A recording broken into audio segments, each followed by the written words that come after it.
અમરાવતી ખાડીમાંથી મળેલા યુવકની લાશ હત્યાની હોવાનું પોસ્ટમોર્ટમમાં સ્પષ્ટ। અંકલેશ્વર તાલુકાના ડઢાલ ગામ નજીક આવેલ અમરાવતી ખાડીમાંથી મળી આવેલ અજાણ્યા યુવકની લાશ અંગેનો રહસ્યમય આખર ઉકેલાયો છે। પોસ્ટમોર્ટમ રિપોર્ટમાં યુવકની હત્યા કરવામાં આવી હોવાનું સ્પષ્ટ થતાં પોલીસે અજાણ્યા શખ્સો સામે હત્યાનો ગુનો નોંધી વધુ તપાસ હાથ ધરી છે। મૃતકની ઓળખ તેના હાથ પરના ટેટુ તથા હાથમાં બાંધેલા લાલ દોરાના આધારે પરિવારજનોએ પરેશ મણીલાલ વસાવા તરીકે કરી। પરેશ મૂળ નર્મદા જિલ્લાના ડેડિયાપાડા તાલુકાના પાનોડા ગામના વતની હતા અને હાલ ભરૂચના ભોલા વિસ્તારમાં ભાડાના મકાનમાં રહી નોકરી કરતા હતા। તેઓ 17 જૂનથી ગુમ થયા હતા।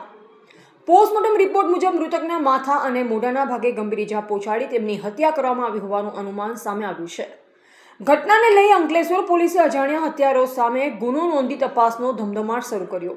સાથે મૃતકની ગુમ થયેલ બાઇકની શોધખોળ પણ હાથ ધરવામાં આવી હતી।